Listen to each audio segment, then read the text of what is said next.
4절 5절 말씀을 제가 봉독하겠습니다.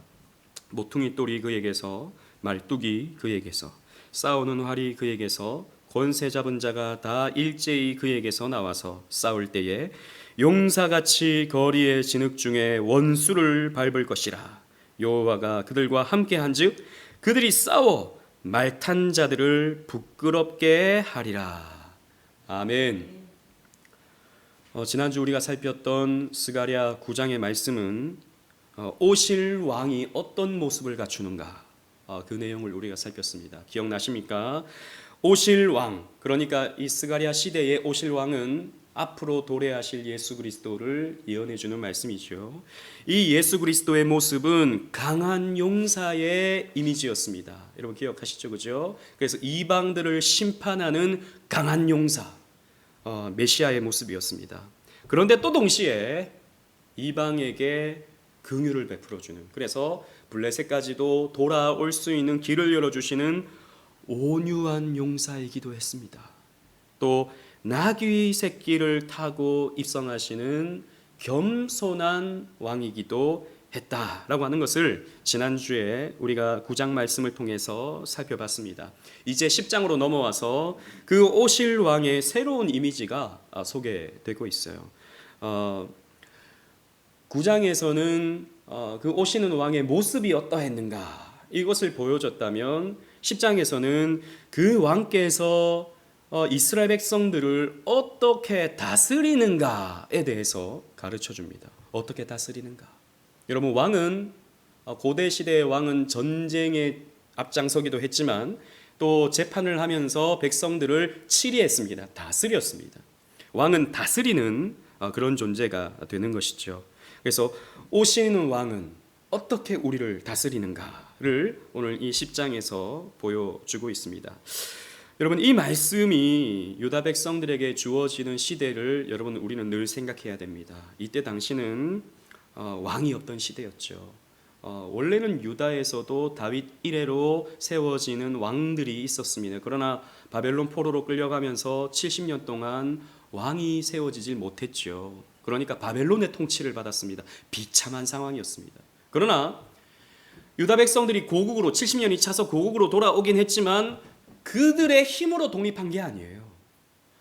페르시아가 바벨론을 멸망시킴으로 말미암아서 자연스럽게 고국으로 돌아올 수밖에 없는 그런 상황이 된 겁니다. 여전히 그들에게 왕이 있습니까? 없습니까?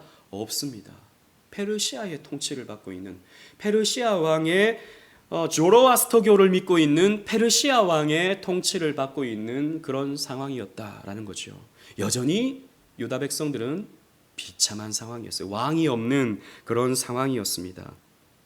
따라서 유다 백성들은 유다에 세워질 왕을 기다리고 있어요. 우리에게 또 언제 왕이 세워지는가? 그 이후로부터 이제 중간 시대에 가면 하스모니아 왕국이 세워져서 마카비를 중심으로 해서 유다의 왕이 세워지긴 합니다. 그러나 또 얼마 못 가죠. 또 로마에 의해서 완전히 또 무너져 버립니다. 그래서 이 유다인들에게 있어서 메시아, 이렇게 약속된 왕이 언제 오는가에 대한 간절한 대망사상이 있었다고요. 대망사상. 지금 이 시대 때부터 그렇게 왕을 기다리고 있었다라는 것입니다. 이 왕이 언제 오는가? 그러다가 이제 예수님 시대에 예수님이 나타나시는 겁니다. 예수님이 이 통치하시는, 말씀으로 다스리시는 왕의 모습으로 나타나시는 거예요.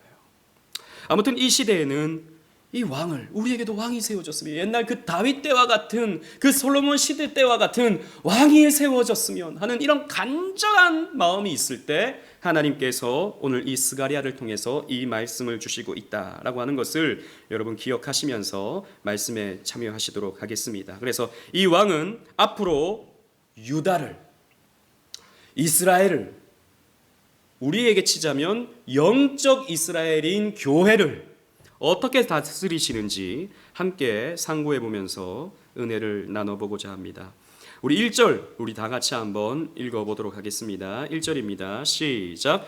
봄비가 올 때에 여호와 곧 구름을 일게 하시는 여호와께 비를 구하라. 무리에게 소낙비를 내려서 밭에 채소를 각 사람에게 주시리라. 아멘. 이 1절 말씀은 9장의 말미에 하나님께서 이스라엘을 축복하신다라고 하는 말씀과 이어지는 말씀이에요. 그래서 하나님께서 어떻게 축복하시는가? 하나님께서 자연 만물을 사용하셔서 이스라엘 백성들에게 비를 내려주시고, 비를 내려주심으로 양식이, 농사가 잘 또 지어질 수 있도록 역사하셔서 이스라엘 백성들에게, 유다 백성들에게 먹을 것을 공급하시는 하나님이시다라고 하는 것을 가르쳐 주는 거예요. 그런데 여러분, 이 봄비라 그러면 우리는 이제 4월 달쯤에 농사짓기 시작할 때 그때 내리는 비라고 우리는 생각하잖아요. 맞아요. 유다 백성들에게도 한 4월, 5월쯤에서 비가 내리긴 해요. 그런데 우리와는 정반대예요. 무슨 말이냐면 그들은 한 10월 달쯤에 농사를 짓기 시작해서, 여름엔 너무 더워서 농사를 못 짓지 않습니까? 그러니까 10월 달쯤에 농사를 짓기 시작해요. 그때 내리는 비가 성경에서 뭐라고 말하냐면 이른비라고 말해요. 이른비. 그리고 겨울철에 이제 농사를 짓는 겁니다. 비가 좀 내리니까 농사를 짓고 한 3월, 4월 달쯤에 추수를 합니다. 그 추수를 할 때 내리는 비가 이제 곡식을 더 풍성하게 만드는, 그리고 이런 과일들을 더 풍성하게 만드는 그런 비예요. 이 비를 뭐라고 부르냐면 성경에서 늦은 비라고 불러요. 그래서 이른 비와 늦은 비를 하나님께서 적절히 내려주셔야 이스라엘 백성들은 그 한 해의 농사를 풍성하게 잘 지을 수 있는 겁니다. 그런데 하나님이 이렇게 말씀하시는 거예요. 하늘에 비를 내리는 자가 누구냐? 나다라고 하나님 말씀하시는 거예요. 그래서 여호와께 비를 구하라. 그럴 때에 하나님께서 소낙비를 내려서 밭에 채소를 각 사람에게 주시리라. 너희들이 양식을 먹을 수 있는 까닭은, 비가 내려서 양식을 먹을 수 있는 까닭은 하나님께서 너희들에게 비를 내려주시고 먹을 것을 공급해 주시기 때문이다. 하나님의 은혜 때문이다 라고 하는 것을 말씀해 주시는 거죠. 여러분, 순서지를 보십시오. 신명기 11장 14절에서도 하나님께서 딱 이렇게 말씀하십니다. 다 같이 읽겠습니다. 시작. 여호와께서 너희의 땅에 이른 비 늦은 비를 적당한 때에 내리시리니 너희가 곡식과 포도주와 기름을 얻을 것이요. 그래서 비가 내리지 않으면 언약적 저주를 받는 거예요. 유다 백성들은 비가 내리지 않는 것이 하나님이 내리지 못하도록 막으시는 것이기 때문에 하나님의 심판이 임하는 것이다 라고 사람들은 생각했던 것입니다. 그래서 내가 너희들에게 이렇게 비를 내려준다, 이 사실을 기억해라 라고 말씀하시면서 경고의 말씀을 주시는데 2절 말씀입니다. 2절 또 우리 다 같이 한번 읽어보도록 하겠습니다. 시작. 드라빔들은 허탄한 것을 말하며 복술자는 진실하지 않은 것을 보고 거짓 꿈을 말한즉 그 위로가 헛되므로 백성들이 양같이 유리하며 목자가 없으므로 곤고를 당하나니. 보십시오. 이때 당시에 사람들이 하나님께 구하지 않고 드라빔에게 비를 구하고 있습니다. 여러분, 드라빔이라고 하는 것은 여러분 많이 들어보셨죠, 그죠? 그 라헬이 삼촌 라반의 집에서 떠날 때 드라빔을 숨기고 떠나갔잖아요. 그게 나중에 들켜버리지 않습니까? 드라빔은 이 집에서 이렇게 모시고 있는 신상, 이런 것들을 말하고 있습니다. 그게 큰 거는 한 30cm, 작은 거는 한 10cm 정도 되는 그런 작은 우상의 모습을 갖고 있어요. 이건 고대 가나안 지역에 살던 사람들이 집에 모시고 있던 신상입니다. 주로 그 신은 바알신이에요. 바알신. 가나안 사람들은요, 바알이 비를 내려준다고 생각했습니다. 바알이 해를 비춰준다고 생각했습니다. 그래서 바알이 우리에게 축복해주면 농사가 잘 되게 해준다라고 생각했어요. 그래서 농사의 신이 바알신이었어요. 이 고대 이 근동 지역의 메소포타미아 지역에 농사가 제일 잘 되는 지역이 가나안 땅이에요. 왜냐하면 이제 비옥한 초생딸 지대의 제일 마지막 부분이거든요. 실제로 여러분, 제가 가봤거든요. 유대 광야는 말 그대로 광야예요. 아무것도 없어요. 모래밖에 없어요. 그런데 언덕 하나만 딱 지나잖아요. 그러면 신기하게 푸르러요. 농사가 너무너무 잘 돼요. 이게 일조량도 많고 물도 이제 요단강을 통해서 이제 계속해서 공급이 되니까 그 땅은요, 정말 비옥한 땅, 젖과 꿀이 흐르는 땅이에요. 농사가 잘 됩니다.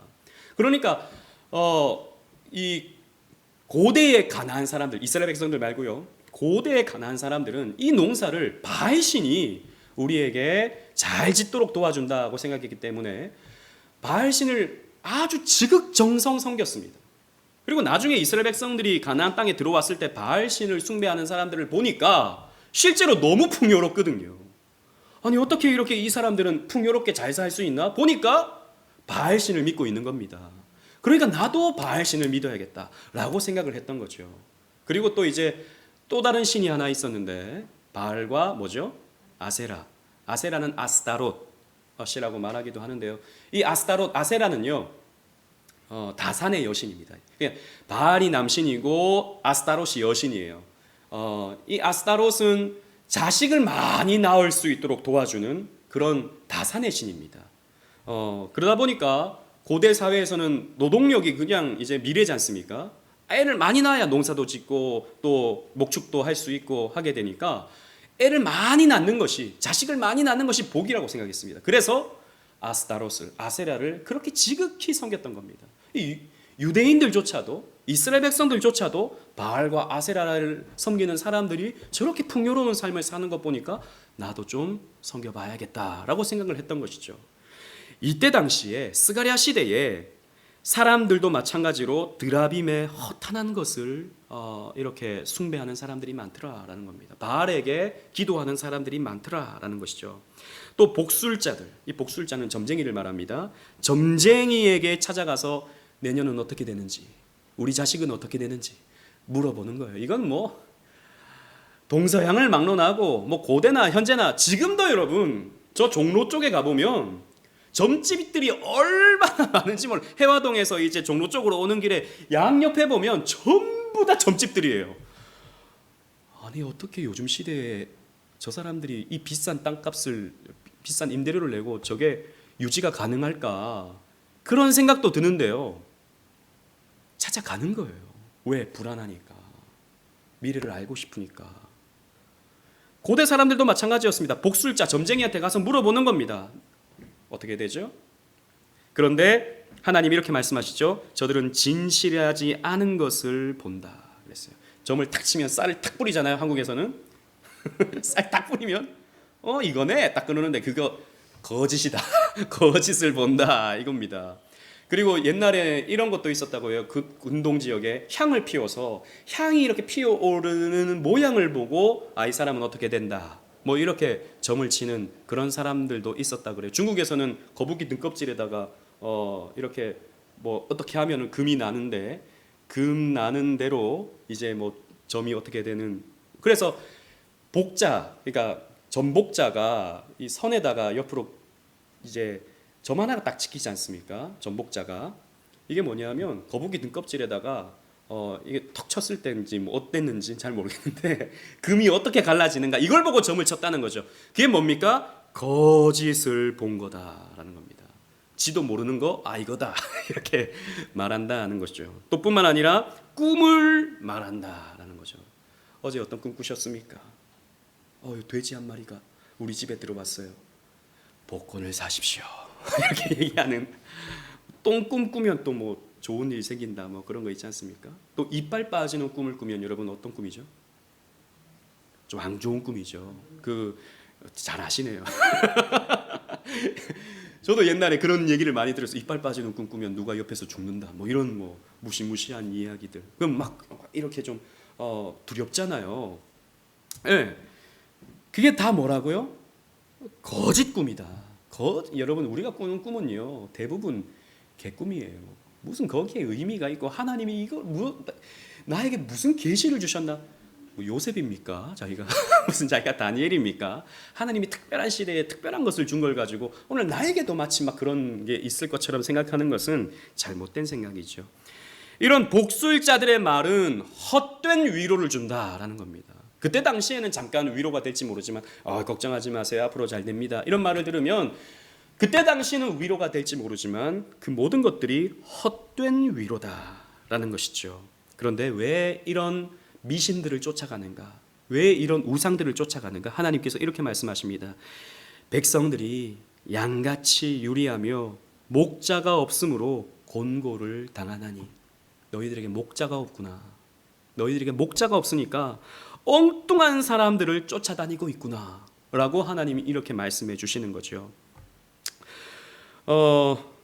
예레미야 29장 8절 말씀도 우리 함께 읽어보도록 하겠습니다. 이것 아까 읽었어야 되는데 함께 읽겠습니다. 시작. 만군의 여호와 이스라엘의 하나님께서 이와 같이 말하노라. 너희 중에 있는 선지자들에게와 점징이들에게 미혹되지 말며 너희가 꿈도 고지 듣고 믿지 말라. 아멘. 제가 버벅거려가지고 죄송합니다.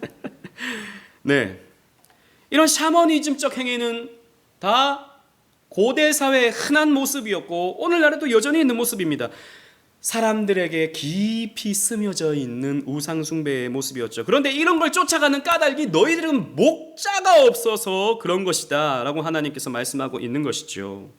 목자의 보살핌이 없으니까, 양들이 방치가 되니까 이런 공고를 당하고 있다, 엉뚱한 데 가서 헛된 위로를 받고 있다라고 말씀하시는 거죠. 그래서 하나님 이렇게 말씀하십니다. 3절 말씀 우리 함께 읽도록 하겠습니다. 3절입니다. 시작. 내가 목자들에게 노를 바라며 내가 순념소들을 벌하리라. 만군의 여호와가 그 무리 곧 유다 족속을 돌보아 그들을 전쟁의 준마와 같게 하리니. 아멘. 그래서 내가 목자들에게 노를 바라겠다. 목자들을 심판하겠다. 당시의 지도자들, 당시 스가랴 시대에 앞장서 있는 자들 중에서 이런 헛된 길로 사람들을 인도하는 사람들이 있었다는 겁니다. 그러니까 하나님 믿는 거 당연히 믿어야지. 점을 봐도 되나요? 그것도 괜찮을 것 같아. 바알신도 한번 기도해봐. 사람들이 저렇게 숭배하는 까닭이 또 있지 않겠어? 라고 말하는 이런 거짓 목자들이 있었던 것입니다. 그래서 그런 목자들에게 노를 바라겠다 하나님 말씀하세요. 그리고 내가 순념소들을 벌하리라 라고 했습니다. 이 순념소, 갑자기 순념소는 왜 나오죠? 이 순념소는요, 주석에 보면 그렇게 설명이 되어 있습니다. 양떼들 앞장서서 길을 인도하는 역할을 순념소들이 했대요. 뭐 자세하게는 저도 잘 모릅니다. 살지 않아서. 그런데 그런 순념소들, 즉 리더급 되는 사람들, 잘못된 길로 사람들을 인도하는 이런 자들을 하나님께서 벌하겠다라고 말씀하고 있는 것입니다. 그래서 새 번역 성경에는 이 순념소들을 벌하리라라고 번역하지 않고 지도자들을 벌하리라라고 번역을 해놨어요. 지도자라고 생각하면 됩니다. 그래서 이들을 벌하고 그들의 손에서 새로운 목자, 진실한 목자를 내가 너희들에게 보내어서 너희들을 양떼 정도가 아니라 전쟁의 준마와 같이 빠르고 용맹한 그런 말과 같이 너희들을 만들어 주겠다라고 하나님께서 말씀해 주는 것이죠. 그래서 건강한 말, 전쟁에 나갈 수 있는 그런 용맹한 말, 당당한 말로 변화시키겠다고 하나님께서 말씀하십니다. 그래서 또 주시는 말씀이 4절 5절인데요. 제가 4절을 읽고 5절을 함께 읽겠습니다. 모퉁이 똘이 그에게서, 말뚝이 그에게서, 싸우는 활이 그에게서, 권세 잡은 자가 다 일제히 그에게서 나와서, 시작. 싸울 때에 용사같이 거리의 진흙 중에 원수를 밟을 것이라. 여호와가 그들과 함께 한즉 그들이 싸워 말탄 자들을 부끄럽게 하리라. 아멘. 모퉁이 똘이 유다에게서 나온다라고 말해주고 있어요. 여러분, 모퉁이 똘, 그러니까 뭔가 좀 여러분 들어본 것 같지 않습니까? 모퉁이 똘 그러면 여러분들은요, 어떤 뭔가가 딱 생각이 나야 됩니다. 그 생각이 나는 것에 대해서는 조금 이따 말씀드릴게요. 그리고 모퉁이 똘뿐만 아니라 말뚝은 이제 집을 지을 때, 천막을 이제 할 때 밑에 박아 놓는, 단단히 고정하는 말뚝을 말합니다. 그리고 싸우는 활, 전쟁 무기죠. 권세 잡은 자. 사실 이 모든 모퉁이 똘, 말뚝, 싸우는 활, 이것은요 권세 잡은 자를 상징하는 표현이에요. 모퉁이 똘은 건물을 짓기 위해서 건물이 흔들리지 않게 단단하게 박아두는 기준이 되는 주춧돌, 기준돌, 기초돌, 이런 걸 말하는 거예요. 모퉁이 똘은. 모퉁이 똘이 단단하고 강하게 박혀 있으면 집이 무너지지 않는 겁니다. 말뚝도 마찬가지죠. 싸우는 활은 전쟁 무기죠.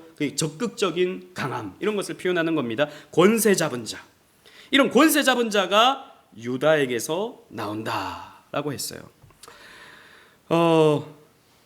이 모퉁이 돌에 대해서는 성경 여러 곳에서 표현을 해주고 있는데요. 굉장히 상징적인 표현입니다. 그래서 모퉁이 돌을 너희들이 잘 놔야 된다라고 하는 것을 성경에서 말해주고 있어요. 이사야 28장 16절 말씀, 우리 주보에 있는 말씀 다 같이 한번 읽어보겠습니다. 시작.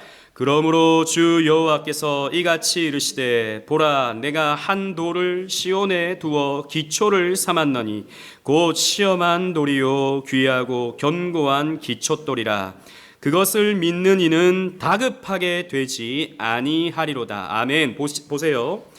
하나님께서 말씀하십니다. 내가 한 돌을 시온에 두어서 거기에서 기초를 삼겠다. 기초돌로 삼겠다. 그런데 그 기초돌은 귀하고 견고한 기초돌이다. 근데 뭐라고 또 뒤에서 이어지냐면 그것을 믿는 이는 돌인데 돌을 믿는다? 우리는 좀 이걸 받아들이기 쉽지 않죠. 돌을 우리는 믿습니까? 막 산 위에 막 돌 쌓아놓는 그런 돌을 믿습니까? 우리 그런 게 아니라는 거 잘 알죠, 그죠? 아, 이게 뭔가를 상징하고 있구나라고 하는 것을 우리는 생각해야 됩니다. 그것을 믿는 이는 다급하게 되지 아니하리로다. 다르게 표현하면 평안하게 될 것이다. 이런 약속의 말씀을 해주고 있습니다. 자, 보세요. 유다에게서 강한 권세자가 나오는데 모퉁이 돌과 같이 집을 단단히 세우는 그런 권세자가 나오게 된다라고 하는 거죠. 그로 말미암아서 이제 유다 백성들이 용맹하게 싸워서 원수들을 밟고 적의 말탄자들을 부끄럽게 만드는 그런 모퉁이 돌과 같은 권세자가 나타난다라는 거죠. 여러분, 이 모퉁이 돌이 누구를 말하는 겁니까? 제가 지난주에 말씀드렸죠. 그냥 예수 그리스도 그러면 80점 맞는다. 모든 질문의 대답의 80%는 예수 그러면 됩니다. 모르겠으면 그냥 예수 그러세요. 맞습니다. 이분의 실체는 예수 그리스도십니다. 먼저 너희들은 목자가 없구나 그러셨죠. 그래서 여러분, 예수님께서 이 땅에 오셨을 때 예수님께서 자기를 어떻게 소개하십니까? 자기를 선한 목자로 소개하시죠. 요한복음 10장 11절 말씀, 우리 순서지에 있는 말씀 다 같이 읽겠습니다. 시작. 나는 선한 목자라. 선한 목자는 양들을 위하여 목숨을 버리거니와. 아멘. 여러분, 이 예수님께서 선한 목자를 말씀하실 때 또 삭군 또한 말씀하죠. 삭군은 자기의 유익을 위해서, 자기의 부유함을 위해서 양을 잡아먹는, 양을 훔치는 그런 존재가 삭군입니다. 그러니까 이 시대, 이 스가랴 시대에도 이런 삭군들이 있었죠. 거짓 지도자들. 그러나 예수님은 그러지 않았습니다. 예수님은 선한 목자이셔요. 좋은 목자가 되십니다. 그래서 심지어는 양떼를 위하여 목숨을 바치는 목자. 한 마리의 양을 건지시기 위해서 자기의 생명을 아깝게 여기지 아니하고 그 양을 구해내서 어깨에 메고 오는 선한 목자. 그분이 바로 우리 주 예수 그리스도십니다. 그래서 여러분, 목자를 잘못 만나면 우상을 숭배하게 되어 있는 거예요. 점쟁이를 찾아가게 되어 있는 겁니다. 교회 생활을 하는데 가만히 보면 저 세상 사람들이 믿는 종교 생활하는 사람과 별 다를 바가 없어지는 거죠. 똑같이 미신적인 생활을 하고 똑같이 우상 숭배적인 생활을 합니다. 목자를 잘못 만나면 그렇게 위험한 거예요. 그러나 여러분, 우리의 목자가 선한 목자라면, 우리의 목자가 진리를 품고 있는 목자라면, 우리의 목자가 하나님이라면 우리는 다른 것 보지 말고 다른 데 헷갈리지 말고 그 목자만 따라가면 되는 겁니다. 우리의 선한 목자 예수 그리스도를 따라가면 우리는 반드시 푸른 초장과 쉴만한 물가를 만날 수 있는 것입니다. 그리고 원수의 목전에서 내게 상을 베풀어주는 목자, 내 잔이 넘치도록 부어주시는 목자를 우리는 만날 수 있는 겁니다. 이런 목자를 만나세요. 이건 목사를 잘 만나야 된다, 뭐 그런 것도 뭐 생각할 수 있지만 진짜 목자는 예수 그리스도십니다. 목사는 진짜 목자이신 예수님께로 여러분들을 인도하는 자가 진짜 목사예요. 그런데 목사에게 집중시키는, 목사를 섬기는 것이 마치 하나님을 섬기는 것이라고 자꾸 성도들에게 가르치는 이런 목사는 위험한 목사입니다. 위험한 목회자예요. 목사는 자꾸 여러분들에게 하나님이 얼마나 아름다운지, 우리 예수 그리스도께서 얼마나 선하신지를 설교하고 가르치고 그리로 인도하는 목사가 바른 목사입니다. 우리 그렇게 분별할 줄도 알아야 되죠. 아무튼 우리는 선한 목자이신 예수 그리스도를 따라가야 됩니다. 또 우리 주님은 모퉁이 돌이 되시죠. 사도행전 4장 11절 말씀 우리 다 같이 읽겠습니다. 시작. 이 예수는 너희 건축자들의 버린 돌로서 집 모퉁이의 머릿돌이 되었으니라. 아멘. 보십시오. 성경이 이렇게 우리에게 가르쳐주고 있습니다. 예수님은 집 모퉁이의 머릿돌이 되셨다. 예수님께서 그 모퉁이 돌이다. 그 스가랴가 예언했던 그 모퉁이 돌, 그분이 바로 예수 그리스도다라고 하는 것을 이렇게 사도행전에서는 설명해주고 있습니다. 그렇습니다. 여러분, 예수 안에 있으면 어떻게 됩니까? 우리는 견고한 보호를 받게 돼요. 우리의 권세자이신 예수님께서 우리를 지키시고 보호하시면서 우리를 저 천국까지 평안히 인도해 가신다라는 겁니다. 그렇게 될 때 우리 또한 용맹한 준마와 같은 그런 삶을 살아갈 수 있게 되는 것이죠. 그래서 이 왕께서 당신의 백성들을 다스리는데 어떻게 다스리는가? 부흥을 오게 하십니다. 부흥을 오게 하세요. 6절 말씀, 본문 6절 우리 다 같이 읽겠습니다. 시작. 내가 유다 족속을 견고하게 하며 요셉 족속을 구원할지라. 내가 그들을 긍휼히 여김으로 그들이 돌아오게 하리니 그들은 내가 내버린 일이 없었음 같이 되리라. 나는 그들의 하나님 여호와라. 내가 그들에게 드리리라. 아멘. 여러분, 유다 족속은, 여기 유다 족속이 처음에 나오죠. 유다 족속은 남유다의 주축이 되는 지파입니다. 그죠? 물론 유다 지파 안에도 베냐민 지파도 있고 일부 시므온 지파도 들어오게 되지만 아무튼 유다 족속은요 남유다의 주축이 되는 지파예요. 또 뒤에 보면 요셉 족속을 구원할지라라고 되어 있죠. 이 요셉 지파는 둘로 나뉘죠. 에브라임 지파와 므낫세 지파로 나뉘게 됩니다. 요셉의 두 아들이 이제 한 지파씩을 맡게 되는 거죠. 이 두 지파는요, 에브라임 지파와 므낫세 지파는 북이스라엘의 주축이 되는 지파예요. 그러니까 지금 하나님께서 이렇게 말씀하시는 거예요. 내가 남유다를 견고하게 하며 이스라엘을 구원할 것이다 라고 말씀하고 있어요. 내가 그들을 긍휼히 여김으로 돌아오게 하겠다. 내가 그들을 내버린 일이 없었던 것처럼. 그러니까 북이스라엘은 아수르의 멸망을 당하고 남유다는 바벨론 포로로 끌려왔다가 다시 돌아오긴 했는데 비참한 상황이잖아요. 그런데 그런 일이 없었던 것처럼 너희들을 회복시켜주겠다, 부흥시켜주겠다라고 말씀하고 있죠. 그래서 나는 그들의 하나님 여호와라. 언약적인 표현이죠, 그죠? 시내산 언약을 맺을 때 하나님이 나는 너희의 하나님이 되고 너희는 내 백성이 되리라 라고 말씀하시면서 언약의 표징으로서 이 말씀을 주셨죠. 나는 너희의 하나님이 되겠다. 그리고 내가 그들에게 들으리라. 이 말은 너희들이 기도하면 내가 들어주겠다 라고 말씀하고 있습니다. 너희들이 회복될 것이다 라고 말씀하고 있어요. 너희들이 다시 옛적같이 복된 시대를 경험했던 옛적같이 너희들이 회복되게 될 것이다 라고 하나님께서 약속하세요. 그렇습니다. 하나님은요 부흥의 하나님이세요. 하나님은 우리를 그냥 내버려 두시는 하나님이 아니십니다. 우리를 다시 회복시켜 주시는 부흥의 하나님이세요. 그래서 좀 더 구체적으로 그 그림을 보여줍니다. 7절 8절 말씀인데요, 제가 7절을 읽고 8절을 함께 읽겠습니다. 에브라임이 용사 같아서 포도주를 마심같이 마음이 즐거울 것이요 그들의 자손은 보고 기뻐하며 여호와로 말미암아 마음에 즐거워하리라. 시작. 내가 그들을 향하여 휘파람을 불어 그들을 모을 것은 내가 그들을 구속하였음이라. 그들이 전에 번성했던 것 같이 번성하리라. 아멘. 이전에 다윗 때와 같이, 이전에 그 솔로몬 때와 같이 그 강성했던 이스라엘, 그런 모습과 같이 번성하게 될 것이다 라고 하나님께서 약속해 주고 있어요. 그런데 문제는 이후로 그런 일이 없었다라는 거예요. 어이구, 그럼 성경이 거짓말하는 건가? 성경이 거짓말하는 거겠습니까? 그렇지 않죠. 여러분, 제가 이런 설명은 이전에도 했던 적이 있어요. 여러분, 성경에서 이렇게 약속하는 것은요, 다윗에게도 너의 나라가 영원히 견고하게 될 것이고 영원히 망하지 않을 것이다 라고 말씀했잖아요. 근데 망했잖아요. 다윗 왕국은 망했습니다. 그 왕국은 도대체 무슨 왕국을 말하는 겁니까? 다윗의 후손으로 오는 메시아 왕국을 말하죠. 즉 오늘날로 치자면 무엇입니까? 교회를 말하는 겁니다. 구약의 교회는 이스라엘 민족이었어요. 신약의 교회는 무엇입니까?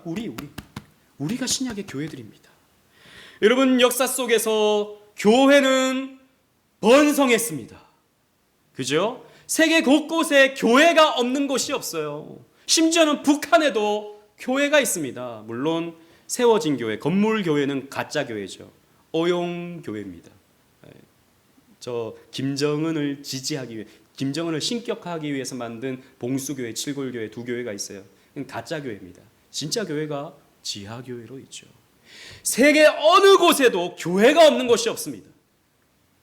옛적 그 구약의 이스라엘에 번성한 것 같이 하나님은 이 시대의 교회를 통해서 하나님 백성을 번성하게 하시는 거예요. 그리고 때로는 교회가 위축되는 것 같다가 때로는 교회가 다시 부흥하여서 회복되어지는 역사가 반복됩니다. 2000년 교회 역사는 위축되었다가 회복되었다가 위축되었다가 회복되었다가 이것을 반복하죠.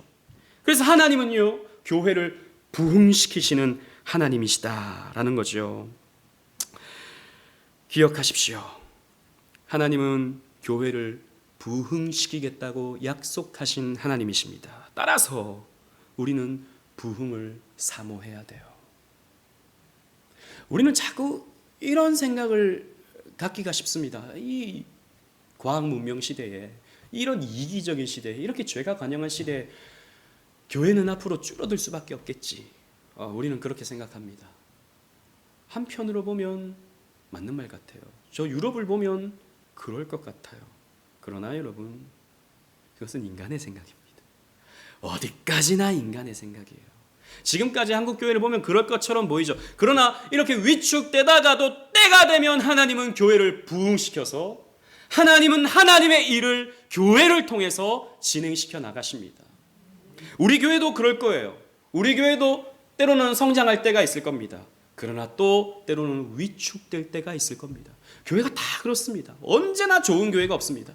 위축될 때가 옵니다. 그러나 우리는 이렇게 점점 위축되다가 점점 교회가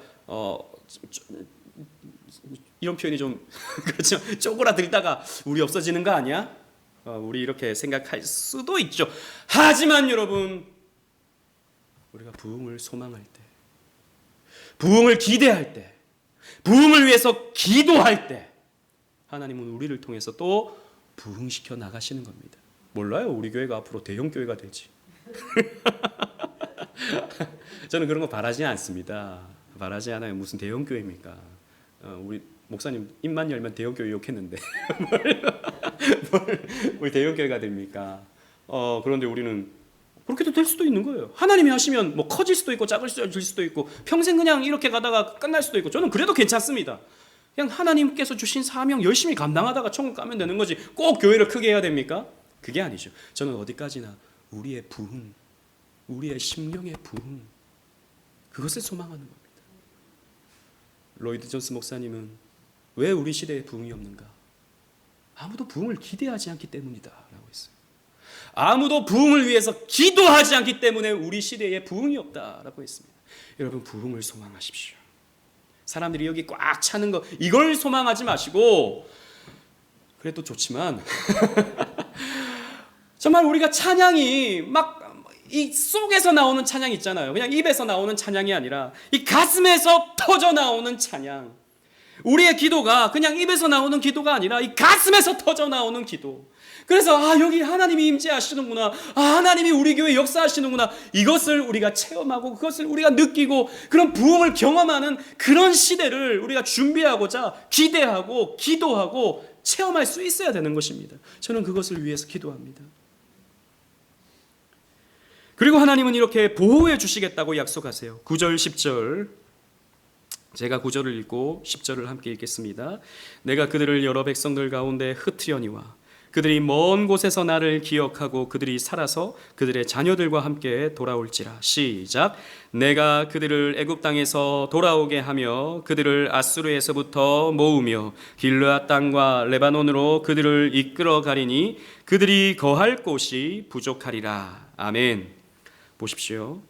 이 말씀은 종말론적으로 이해할 필요가 있어요. 이것도 마찬가지로 이스라엘 민족으로 해석하면 안 되고요. 이것을 종말론적으로 해석할 필요가 있어요. 하나님은 여러 곳에 교회를 흩어놓습니다. 그런데 교회가 남녀노소 자녀들까지 다 모일 때가 있어요. 그때가 언제입니까? 퀴즈. 여러분, 그때가 언제일까요? 전 세계에 흩어져 있던 교회가 함께 이렇게 하나로 모이게 될 때가 있습니다. 그때가 언제일까요? 예수님이 재림하실 때, 새 하늘과 새 땅이 완성될 때. 그때는요, 세계 온 곳에 흩어져 있던 백인이건 황인이건 흑인이건 어른이건 아이건 예전에 돌아가셨던 분이건 그리고 최근에 태어났던 아이건 아무 상관없이 함께 모여서 이 새하늘과 새 땅이 넓어서 비좁다는 생각은 안 들겠지만, 그러나 이렇게 많은 사람이 모였구나라고 하는 것을 볼 때가 있을 겁니다. 그때가 옵니다, 여러분. 그리고 영광스럽게 주님을 찬양할 때가 오죠. 계시록 7장 9절 말씀 우리 다 같이 한번 읽어보겠습니다. 시작. 일 후에 내가 보니 각 나라와 족속과 백성과 방언에서 아무도 능히 셀 수 없는 큰 무리가 나와 흰 옷을 입고 손에 종려 가지를 들고 보좌 앞과 어린 양 앞에 서서 뭐라고 찬송합니까? 구원하심이 보좌에 앉으신 우리 하나님과 어린 양께 있도다. 우리 비전 찬양 있잖아요. 구원하심이 보좌에 앉으신 이 찬양이 천국에서 울려 퍼지게 될 것입니다.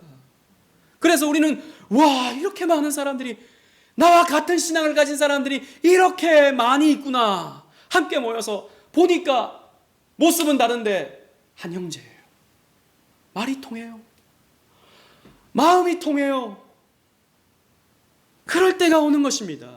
흩어져 있던 백성들이 함께 모여서 이렇게 오밀조밀 모여서 하나님을 예배할 때가 오는 것이죠. 그때까지, 우리가 그날을 볼 때까지 여러분 생각해 보십시오.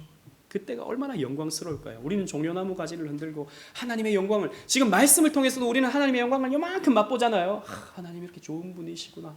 하나님, 내가 더 사랑해야겠다. 이런 마음이 우리의 마음속에 요만큼 들잖아요. 근데 요만큼이 아니에요. 지구로도 우주로도 담을 수 없는 하나님의 영광을 우리는 천국에서 보게 될 겁니다. 그래서 감히 우리는 입을 닫지 못하고 종려나무를 흔들면서 하나님을 힘껏 찬송할 수밖에 없을 거예요. 그 영광스러움을 보면서. 여러분, 이걸 좀 소망하셔야 되는데 이게 우리의 가장 큰 소망이 돼야 됩니다. 그런데 이때까지 하나님께서 저 새하늘과 새 땅에 올라갈 때까지 우리를 보호해 주시는데, 어떻게 보호해 주시는가? 11절 말씀 보십시오. 11절을 함께 읽겠습니다. 시작. 내가 그들이 고난의 바다를 지나갈 때에 바다 물결을 치리니 나일의 깊은 곳이 다 마르겠고 아수르의 교만이 낮아지겠고 애굽의 규가 없어지리라. 아멘. 언약 백성들이 때로는 천국에 가기 위해서 이 항해를 하는데, 믿음의 항해를 해나가는데 고난의 바다를 만날 때가 있어요. 풍랑이 이는 것 같은 그런 상황을 만날 때가 있죠. 여러분, 우리 인생이 그렇지 않습니까? 바다 위에 떠 있는 배와 같은데 이리저리 흔들리는 거예요. 막 삶에서 이런 문제 저런 문제로 인해서 마치 배가 뒤집힐 것 같은, 내가 망할 것 같은, 죽을 것 같은 그런 상황들이 우리에게 간혹 찾아오죠. 고난의 파도를 우리는 만날 때가 있습니다. 그런데 그럴 때에 하나님께서 어떻게 하십니까? 내가 바다 물결을 심판하겠다. 그 바다를 내가 벌하겠다 라고 말씀하세요. 내 백성을 지금 흔들고 있느냐? 마귀가 내 백성을 지금 파도를 일으켜서 이렇게 흔들어서 배가 뒤집힐 정도로 만들고 있느냐? 내가 그 바다를 쳐버리겠다. 이렇게 말씀하십니다. 그리고 아수르의 교만을 꺾어버리고 애굽의 규는 통치자의 지팡이를 말합니다. 이 규를 없애버리겠다라고 말씀하세요. 여러분, 예수님께서 실제로 그런 모습을 보여주신 적이 있죠.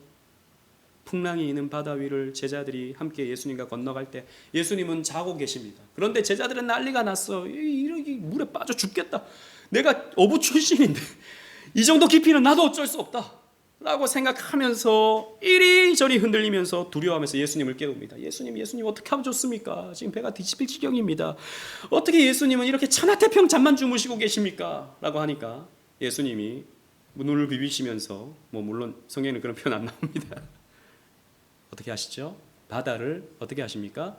꾸짖으십니다. 다 같이 읽겠습니다. 마태복음 8장 26절 다 같이 읽겠습니다. 시작.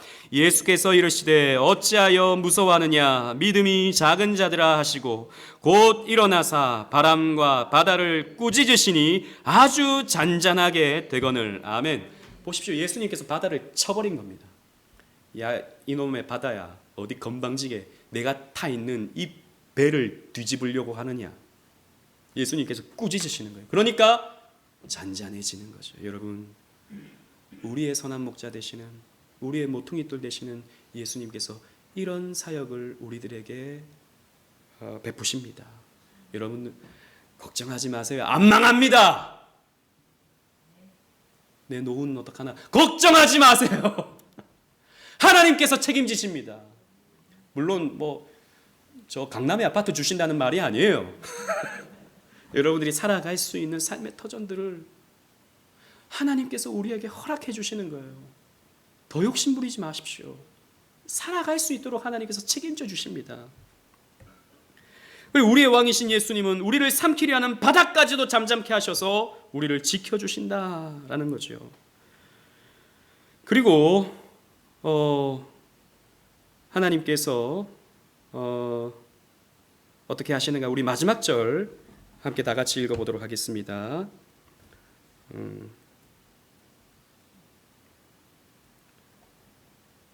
여러분, 스가랴서 다 펴고 계시죠? 예, 우리 10장 마지막 절 우리 다 같이 한번 읽어볼까요? 시작.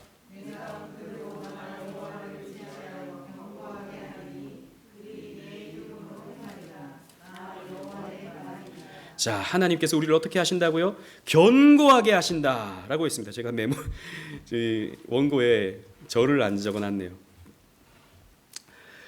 내가 그들로 나 여호와를 의지하여 견고하게 하겠다라고 하고 있습니다. 그래서 하나님께서 우리를 강하게 견고하게 만드셔서 우리를 지켜주시고 우리를 보호해 주신다라고 말씀하고 있죠. 그래서 우리가 하나님의 이름으로, 우리가 예수님의 이름으로 살아가면서 우리는 또한 능력을 나타내는 그런 삶을 살도록 우리를 지켜주겠다라고 약속하고 계시는 거예요. 그래서 사도 바울은 이렇게 말하죠. 8장 39절 말씀, 로마서 8장 39절 말씀 우리 다 같이 한번 읽어보도록 하겠습니다. 시작. 높음이나 깊음이나 다른 어떤 피조물이라도 우리를 우리 주 그리스도 예수 안에 있는 하나님의 사랑에서 끊을 수 없으리라. 아멘.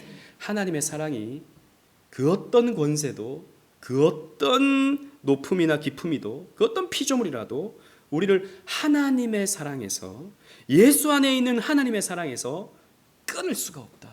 왜요? 견고하게 우리를 지켜주시기 때문에, 견고하게 우리를 저 천국으로 인도해 주시기 때문에 우리의 삶을 우리는 보장받을 수 있다라는 것입니다. 여러분, 말씀을 맺겠습니다. 사람은 누구나 믿는 존재로부터 다스림을 받아요. 그래서 돈이 나에게 최고의 기쁨을 준다라고 믿는 사람은 돈의 다스림을 받습니다. 돈이 여기 있다 그러면 여기 막 달려가고요. 돈이 저기 있다 그러면 저기 막 달려갑니다. 수단과 방법을 가리지 않으면서 그 돈에게 충성하게 되죠.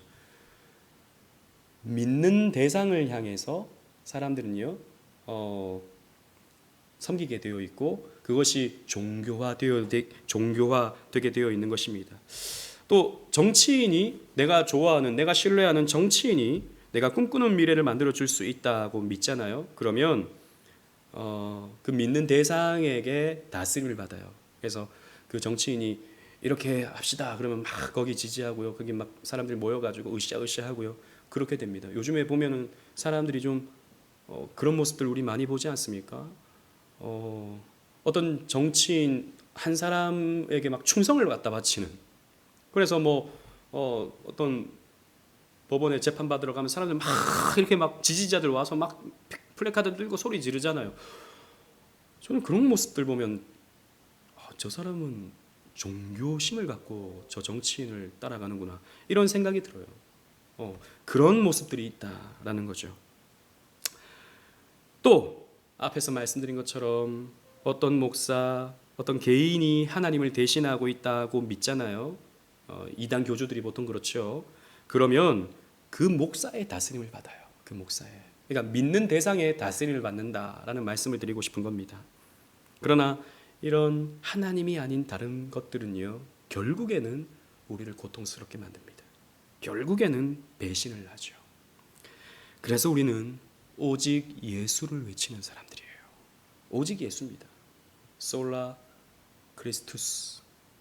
우리는 예수만이 나의 선한 목자시고 예수만이 나의 모퉁이 돌이 된다라고 하는 것을 믿는 사람들입니다.